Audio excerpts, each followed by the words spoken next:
Sightseer Travelogue series.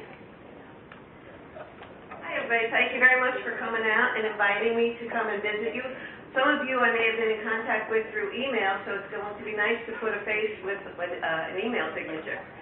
A little bit about me: I'm a retired teacher who happens to love travel, cooking, eating, taking pictures, and talking, and so I combine them all into what I call the Savvy Sightseer Travelogue series. And there's a variety of different approaches that I have to this. All of them are 60 to 90 minute programs. They're all interactive, multimedia programs. And I start off with destinations is one of the areas that I do. And I'll whisk your patrons away for a 60 to 90 minute virtual vacation. For some people, this is a revisit to where they grew up. For others, it's an insight into a place that they've thought about going to. And for others, it's just simple armchair travel and an enjoyable way to spend an afternoon or an evening. And for those programs, they'll learn about the culture, they'll see some beautiful shots of the different countries, and they'll get some anecdotal commentary from me and some of the things that don't appear in tour books.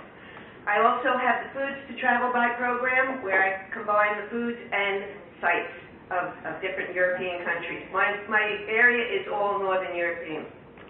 They'll get the tastings, the photos for those, as well as the recipes to take home and some very interesting culinary insights.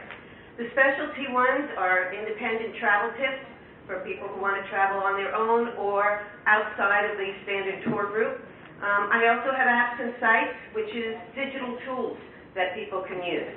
So to give you an idea, on the destination travelogues, what you would see is, first of all, there is no more beautiful place really than Amsterdam. It's an easy place to get around, and the canals just make for absolutely stunning photos. So you'll see the beauty there, you'll learn about the history, there's a lot of quirkiness. You have that smallest house, and you'll find out why it's the skinniest house in Amsterdam. As well as a tribute to Anne Frank and her resilience, and the history of how this amazing city got planned. It's on reclaimed land, and they actually planned it out. And then there's the secret, the hidden church in the attic that took up 3 different gable houses, For Austria, they might see the 400-year-old park, which is considered to be Europe's oldest outdoor theater park, and they'll find out about a Baroque kind of Disneyland where everything erupts into beautiful fountains, great on a hot day. They also learn a little bit about the fact versus fiction of Salzburg, which was starred in the Sound of Music, and find out what really would have happened to the Von Trapp family if they had indeed gone over those Alps, and what surprise would have awaited them on the other end.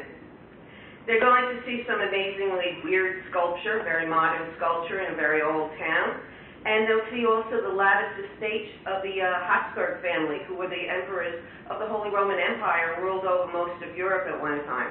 And then there's the chance encounters that you can get only when you're wandering the backside of a city, and up in the woods or the alleyways behind. In Belgium, some of the things that they'll learn about is that we don't own the Smurfs. They're not ours. They were actually originated in Belgium. And that, yes, there is a little peeing statue that everybody flocks to see called Mannequin Pits. They'll also see some absolutely crazy, beautiful towns, the canal towns of Bruges and Ghent with its amazing belfry. And then they'll also take a visit to the European Union, which is based there, and much, much more than what people think, that it was just a way of combining European currency. They call themselves the United States of Europe. And from Brussels, the capital of Belgium, as well as the European Union, they govern a lot of different things that happen, how much food can be produced in different countries. And there's Mini-Europe, which is an instant visit to a whole bunch of the major sites of Europe in miniature. And Germany, there's so much there. In Munich, there's the origins of Oktoberfest, how that got started. And then there's Brandenburg Gate and its symbolic quadriga, and quite a history that goes with that. Aachen, Germany has the delightful little metal puppets that dance for you. And then that's also where you'll find the massive cathedral that Charlemagne started. And nobody can go to Germany and not talk about Neuschwanstein, which is Mad King Ludwig's fanciful castle up in the mountains. and the story about how he mysteriously died shortly after moving in. And then there's just the cute, picturesque, quaint medieval towns like Rottenburg. Ireland, one of my favorite stories from Ireland, is Newgrange, which so many people don't know about. It's almost like the world's best kept secret, but it predates Stonehenge and the pyramids, and has a much more mysterious background that we'll never know the answers to. There's also the colorful towns. Why are they so colorful going through Ireland, as well as the Dublin Doors? And then there's this beautiful farmland and that incredible shoreline called the Cliffs of Moher. There's also music and step dancing. In each of my destination programs, I like to add a video, and what better to see than the step dancing in Ireland and the story behind how come they do the step dancing where the top part is so still. And for northern Italy, there's the absolutely stunning Borromeo Estates in the Lake Maggiore, which is just one of the many fine lake districts that lakes that they have in the district at the northern part.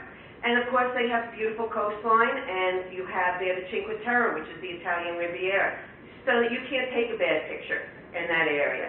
And then there's the Milan Duomo. Milan, of course, is the fashion capital of the world, and they have this incredible cathedral that was hundreds of years in the making, and it's beautifully sculpted out of pink marble. There's Verona, which there's a lot more than Romeo and Juliet to Verona. And then there's also some ancient Roman baths, and then that burst of wisteria that comes up in Sirmione that I found just stunning. And Switzerland, it's scenic. What else can you say? It's amazingly beautiful. That you have vistas there that are just incredible to see, and I'll share some of the background stories of those, such as the sad story of Chillon Castle, or the dying lion of Lucerne. Amazing stories for them. And then there's that weird series called Angels and Demons of over 6-foot-high statues that are dotted around, where there's odd different symbolism to those. And then I'll have France coming in the fall as well. Then there's the foods to travel by, and again, that takes recipes from my different books, and they deal with the culture, the culinary side of things, as well as the taste, and they get the recipes, and this has different commentary and different pictures. Some people will have several of the destination ones and then kind of culminate it with one of the foods to travel by, or they can be standalone completely. And just so that you do know, I do have my Suffolk County Food Manager certification, as well as general liability insurance, and you get notified shortly before the event that I have listed you as additionally insured. So the library is safe on that one. You could have either a mixed menu format, maybe an appetizer or a starter, a main, a side, or a dessert, or you might have all desserts. For example, if you chose Germany for a mixed one, you might get a nice chilled strawberry soup, which was great on my mixed summer menu because it was nothing like a smoothie. It's not all sweet. It's a really nice, delightful relief in a hot summer day, because the Rhine is a major place for producing strawberries. They have that beautiful sunshine, and the Rhine Valley is a great place for that. There's also Little Lübeck, which is the home of marzipan of world renown, in fact, where they put out 33 tons of the sweet stuff every single day. Or you might decide to take the dessert from Germany, which is sometimes that'll be the Black Forest chocolate cherry cookies as a takeoff on the famous cake, which has its very own history, and that's explained by the ladies in the picture there, because it was a tribute to them, and it was designed to incorporate the different features of their traditional outfit. An example for Italy is you might get the Golden Delicious cake, which is my go-to dessert these days because it's so pretty, it looks so different on the table from everybody else's chocolate cakes. And when you're thinking of Italy, you're not usually thinking of apples, and yet they're one of the biggest producers of apples in the world. And you certainly don't think of them with rice paddies, and they're the largest producer of rice in all of Europe. And then there's the lemon production. All right, some of you know about that because maybe you heard about limoncello, which comes from the region. They're very big on lemon and lemon zest. Of course, you can't talk about that without talking about the wonderful vineyards that they have there. And another dish that I provide for that is pesto focaccia, which leads into the discussion about American Italian food being very, very different from Italian food. Theirs is much lighter. They have very lightweight pizzas where you can savor the taste instead of have it drowning in sauce and cheese like we do. My newest addition to the Foods to Travel By has been very well received, very popular, and that's called Cheeses and Chocolates. And that's a combination, 2 different parts of it, cheese tasting from 7 different countries, all imported cheeses, and you hear about the background and the connection of the countries with the cheeses. Whereas like in Germany, you have a 300-mile cheese trail where people are encouraged to go right up into the mountains and meet with the cheese makers and taste their wares right up in the mountains. And then there's the story about Holland and their Edam cheese, which when they had the Caribbean and they had a little problem with a fight going on, and the ship ran out of cannonballs, and they substituted balls of Edam cheese to win the battle that time. The second half of that program is a Swiss chocolate fondue. And the fondue is designed to bring people together around a table and encourage conversation.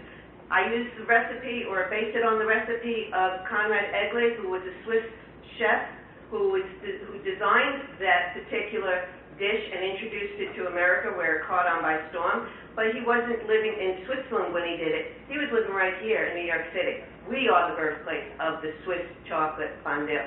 It's made from Swiss chocolates, and there's a variety of dippers. There's whatever fruit happens to be in season, your traditional pretzels and marshmallows, and then I make some specialty items, for example, speculoos, which is a Belgian spice bar that they can dip in there, or orange biscotti from Italy. So you have quite a variety of things. The issue there is that to do it the right way with the little pots, you would need to run electric to 5 tables. If you can't do that, then I could do it as a main dish, and then I spoon it out into little bowls for them. But if you can do the actual fondue experience, that's really nice for them to enjoy. I have specialty travelogues, which are 2 different kinds of those, which is, one of them is independent travel, or going solo, and that's whether you're going completely alone or with a friend, or you're going to be joining a tour group, how to find a hotel, how to travel safely, how to save money, how to make it cost efficient, and for some people, dining out is a question, and I deal with a lot of different suggestions for that. The apps and websites, as a retired computer teacher, I know that some people are mystified by the internet, overwhelmed by it. I take it down to the freebies, how to use them effectively, whether you're traveling far away or you're just going upstate like my son did recently and was complaining because his expectant wife needed to make a few rest stops. So I said, don't worry, I have an app for that. It's called iExit, and it'll show you all the good stuff to do as you get off the exit. At each program, there's a raffle. Somebody will take home either a travel journal or photo album or a variety of different things. I also have flyers out from different countries, TSA information, and information about my own programs. In addition, everybody gets to take away something, whether it's the Apps and Sites program or the Going Solo. They'll get a handout of really good tips and links. If it's a destination one, they get to take home a bookmark with pictures from the program. And, of course, with the recipes, they get the recipes from any of the food programs. I do have samples of these outside, so during the break, if you want to see what they look like, I can show them to you. If you'd like to learn more about the programs, some of the destinations, you could go up onto my website and take a look. I have flyers that were handed out in the back, and they have my website on it, or I have business cards with me today. And you can go and take a look at additional commentary and additional pictures for each of those countries. And if you happen to lose your flyers from today, they're posted up there. And you can also, if you click on the Travelogues tab, then you're going to be able to see all the different kinds of programs that I'm running, where I am, what times, and which libraries I'm at. I have the fee structure is a basic one for Central and Western Suffolk County. Destination specialties are each $175. The foods to travel by, for whether it's a mixed menu or the sweet selections, which is all desserts, it's $250. And I can be flexible as far as what the menu items are. If you have a special event happening and you want me to try to tie into that, we can do something. And cheeses and chocolates are $350. By the way, with the cheeses and chocolates, the reason that you need to have the electric is because I know a lot of libraries don't want open flames, so I use only electric pots for those. So if anybody has any questions, I'll be out in the lobby after this during a break, and I have my book with me if anybody wants to schedule. And as I said, I have those samples so that you can take a look at what I do give out to people. Thank you very much for your time. I appreciate it.